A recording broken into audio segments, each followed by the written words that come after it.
My friends, good afternoon. This is Dr. B. Dr. B is the best doctor in medicine. 30 plus years of experience in high level medicine, clinical experience. Today, Dr. B wants to tell you how your brain lights up when you eat junk food. There is a test that we call a functional MRI, magnetic resonance imaging of the brain, right? An MRI, but a special type of MRI exam called functional MRI examination of the brain. And they have taken all these people, all these volunteers, right?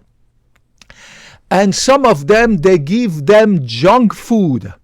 Some of them, they give them healthy food, but it's not pleasurable food. And to some of them, they show a porn movie. And some of them, they give them a little bit of stimulants, right? And they have noticed that the reward system of the brain, the part of the brain, right, that is responsible for making you feel happy when you eat junk food, when you have sex, just as if when you had cocaine, right? I never do cocaine or drug, but you get my point. That part called the limbic system, the reward system of your brain, lights up. It shows it on the screen, on the functional magnetic resonance imaging of your brain. And it proves how eating junk food makes you feel happy, the same way when you have sex, the same way when you go on vacation or suddenly at Disneyland and blah, blah, blah, the same way when you satisfy an urge, right? When you pee and, oh my God, it feels so good. When you poop and you're like, I feel so good, blah, blah, blah. All these natural, instinctual, right? Primitive biological needs.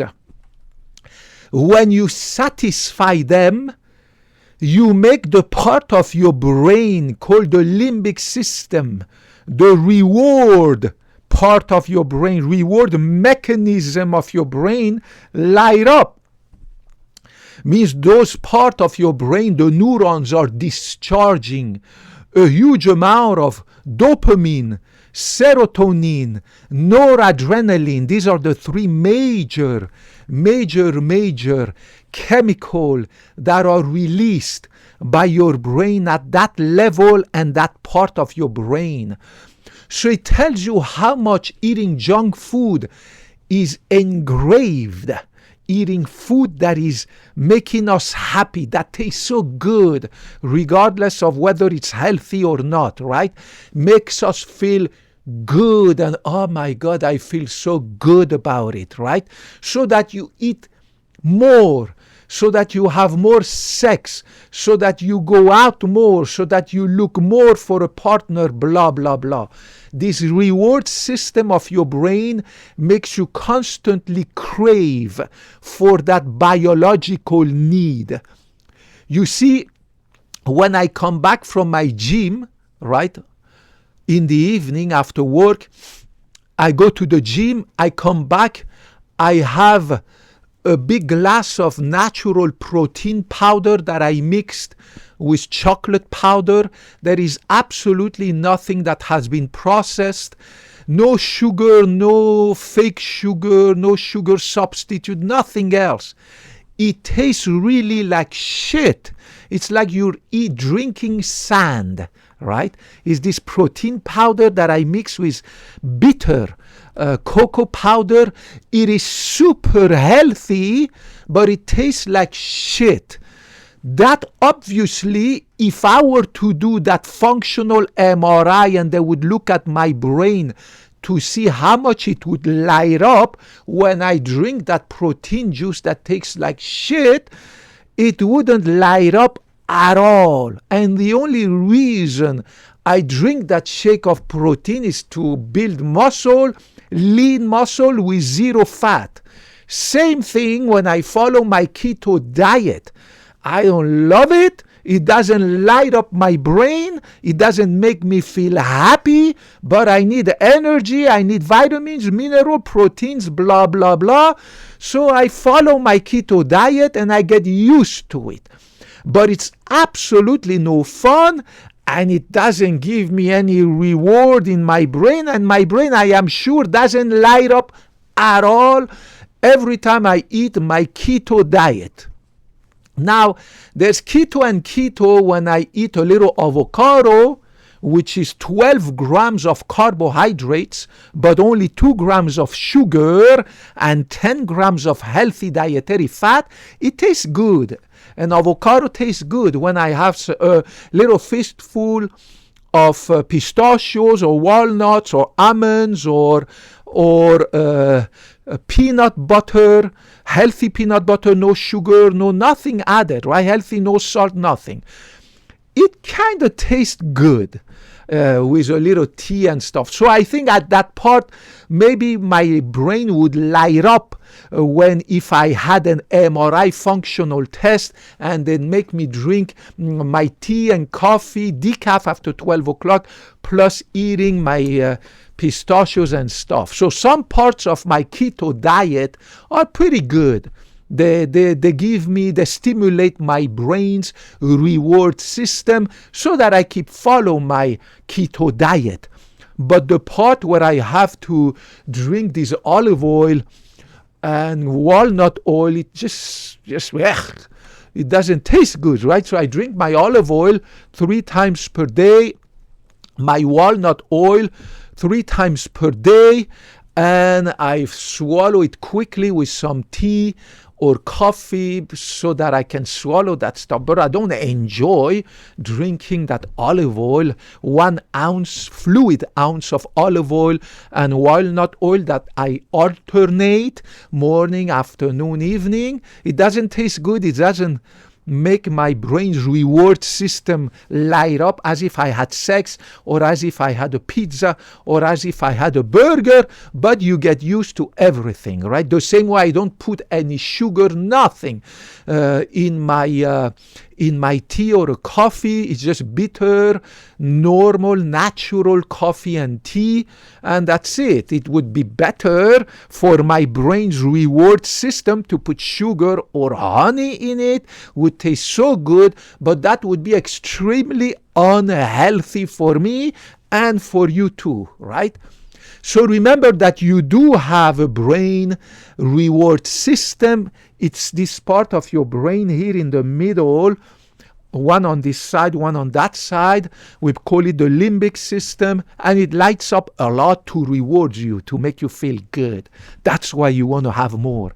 That's why you want to order another pizza, and that's why you want to run to that freaking freezer to get that chocolate ice cream or strawberry ice cream or vanilla ice cream, because that will keep lighting up your reward system, and your reward system is going to say, have some more.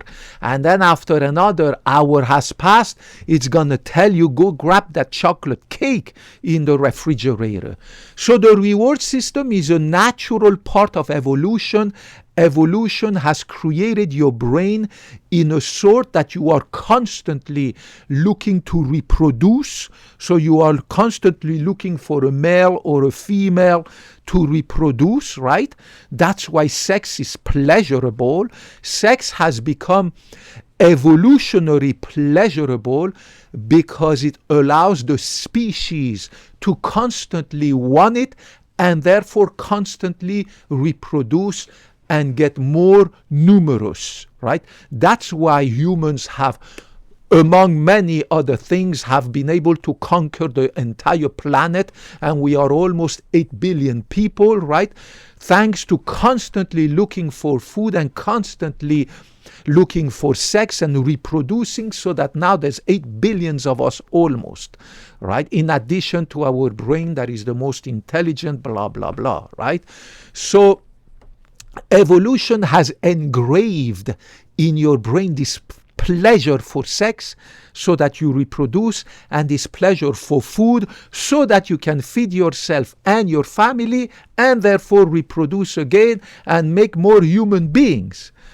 Unfortunately, evolution didn't want you to live 100 years and age gracefully. Evolution programmed your body to live 30, 40, 50 years at most, right? Without medicine, vaccines, medication, antibiotics, humankind wouldn't be able to reach these 8 billion people that we are now, right? Without massive industrialization of food supply, right? We wouldn't be able to feed all these billions of people, and still a lot of them live in poverty, right? But you get my point. Humans have always been looking to get more food, improve more access to food, and also improve more access to sex. So we are always looking to reproduce, always looking for more food, and that is engraved, programmed into your brain. And evolution doesn't care. Evolution doesn't want humans to live 100 years. Evolution wants humans to reproduce, die. More humans are reproducing, more dies, more reproduce, more dies. Do you know what I'm saying? We want to live many years, but evolution, our body is not programmed for that. The only thing that makes us statistically having a life expectancy that is higher and higher compared to what it was 100 years ago, 50 years ago, 200 years ago, blah, blah, blah. It is estimated that in the Middle Ages, right, Middle Ages in Europe, life expectancy was about 40 years, 50 years at most. Nowadays in Western society, we are at 81 for men and 83 for women. And it's going to go higher and higher because of improvements in medicine, surgery, technology, medication, blah, blah, blah, right? Disease control and blah, blah, blah, right? You get my point. At the time when the Egyptians were building those pyramids, the life expectancy was 30 to 40 years. All those pharaohs and their families were dying in their late 30s, early 40s, right? And it was normal at that time to die in your late 30s and early 40s because they would die of massive diseases, infections, and lack of surgeries, blah, blah, blah. So the guy would fall, break his bones, and there's no surgery, there's nothing to do about that. Trauma, blah. I mean, you get it, right? Medicine is just crazy how medicine can do now, right? To save people's life and extend our life. But genetically, evolution didn't program you to do that. Evolution programmed your brain to reproduce constantly, make more human beings, and then die quickly and give way to other humans to take over you. And of course, to have food constantly for yourself, your family. But then you, as a human being, intelligent human being, you have to have control over that reward system of your brain. And as I told you a few minutes ago, I have been able to completely control my reward system. I never, ever, ever resist my cravings. I posted a video about that. I don't skip a meal unless I'm busy at work and I cannot have my lunch, then that's okay. But when I come home after my gym, I do have a dinner, but it's a protein juice and chocolate powder and a little fistful of walnuts and maybe a tablespoon of tomato paste and of yogurt and fat-free, no sugar added, right? It's not a pizza, burgers, rice, and blah, blah, blah. That was okay 10 years ago when I was younger. But as you get older, you need to zip it. Means do not resist your cravings.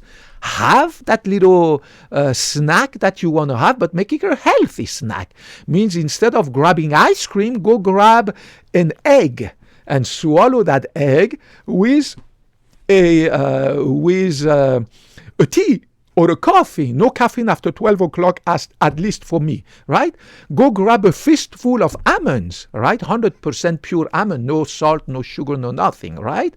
And then drink it with a tea, right? That's what you need to do. And it will cut off completely your craving. But when you have a craving, do like Dr. B. Don't go grab the ice cream, because I don't have ice cream, no nothing in my fridge. Don't grab that pizza. Don't grab that leftover nasty food. Don't grab that ice cream. Don't grab that chocolate cake. Just grab two avocados, one egg, and some tea. That's it. You're done. It's healthy. It's super healthy. It will not make you fat. It will bring you a lot of proteins, right? In addition, you can grab a little bit of almonds or 2 big tablespoons of peanut butter. It will cut completely your hunger. You're done for 4 hours. After 4 hours, you come back home, or you go to the gym, you come back home, then do the same thing. But don't sit down and satisfy your cravings with potato chips, with these nasty snacks, ice cream, this, that, pizza, burger, the fries, French fries, or big fruits, right? If you're young, go ahead, be my guest. But once you have a certain age, especially if you are overweight, you have belly fat, love handle, butt fat, hip fat, put away those bananas and apples and stuff. A banana has huge amount of calories, right? In a single banana, you have 90 calories. You have 20 grams of sugar in a single banana. In one apple, you have 60 calories. One single apple, 60 calories, 20 grams of sugar, right? So it adds up quickly. All these fruits that you love. Oh, let's have a mango. In a tiny little cup of mangoes, a cup like that of mangoes, you have 20 grams of sugar, right? Oh, let's grab some orange juice. Massive amount of sugar in orange juice, right? So it's good when you're young. But after a certain age, you need to replace those fruits with high sugars with nuts. Replace them with nuts. Replace them with avocado. Replace them with berries, strawberries, raspberries, gooseberries, right? You have to do that after a certain age, right? I don't eat bananas anymore. I don't eat apples anymore. And I'm in super shape. Don't come tell me I'm not in good shape, I'm lacking vitamins, blah, blah. No, I get all my vitamins, minerals, proteins, magnesium, blah, everything from the healthy, freaking unprocessed food that I eat, and that I eat a little bit. Do you know what I'm saying? So you need to get in charge of yourself and resist that brain reward system that discharges suddenly noradrenaline, dopamine, serotonin after you have eaten that ice cream, that chocolate cake, that pizza, that burgers, those French fries, and will make you want more, because then you have a spike of insulin, huge insulin in your blood that will make you crave again after 2 hours. Then you're going to go back. After the ice cream, you're going to get the chocolate cake. After that, you're going to get another pizza. After that, you're going to get the potato chips. Nasty. Resist. You have to have the willpower to resist this limbic system, this reward system of your brain that is naturally has programmed you to constantly look for food and that is not healthy. The same way you resist your sexual cravings, right? You don't go grab any woman you find because you want to have sex, right? You don't go grab your wife from work because you want to have sex, right? You wait. You have to be romantic. You have to do the foreplays. I mean, I don't have a girlfriend right now, right? But you get my point. When I had a girlfriend, when I used to have girlfriends, I wouldn't just grab her home and have sex. I have to take her out. I have to take her to movies, dinner, restaurant, blah, blah, blah, dance club. And then you come home, you can have sex with her. I used to have sex with her 5 times on Friday night, 5 times on Saturday night, and then also in the afternoon on Sunday before she leaves on Sunday night to go back to be ready for work on Monday, right? So it's the same for sex. You have to resist those sexual cravings and not go have sex at any time. You know what I'm saying? It's the same for food. You have to be able to control that. It is exactly the same. Too much of every good thing is bad for you. You have to have that control. And again, I posted videos about that, about why you should never, and there is no point in resisting your craving. There is no point in skipping a meal. There is no point in doing intermittent fasting. It's BS. There is no scientific proof that it will make you healthier if you fast for 12 hours or 1 day or 2 days or 3 days every once in a while or every week or every day. Absolutely no proof. All you need to do is satisfy your cravings, but a little bit with tiny, healthy, unprocessed food that has 0 to very low sugar. And I swear to God, you'll be just like Dr. B, absolutely healthy, in super shape, right? And overall, make sure that at the end of the day, when you go to bed at night, that the overall amount of calories that you had was very low, just like me. Except, of course, if you're a young person, an athlete, and you exercise constantly every day, basketball, football, soccer, running, biking, hiking, exactly like I used to be. But I'm no longer like that. I have to work 8 to 10 hours a day. I don't have the time anymore. I don't have that energy also to be like I was when I was younger. And I could eat 10,000 calories a day and all the junk food that I wanted. My belly was still flat, right? Now my belly is flat thanks to my diet and thanks to my healthy lifestyle. Guys, Dr. B is a medical doctor. I took the Hippocratic Oath more than 30 years ago when I graduated from medical school to never put my interest above yours, to never BS you, to never lie to you, to never sell you any garbage, to never tell you any BS. Everything I tell you is the scientific evidence, the scientific truth based on medical research that has been validated and published, regardless of your gender, race, ethnicity, color of your skin, religion, politics. I don't give a cazzo. I love you just because you're a human being, the same way I love medicine. Put your comments, your question, any cazzo you want to ask down there. I will get back to you as soon as I can in my busy but super happy life that I have. I love you guys. Hope to talk to you next time. Bye-bye.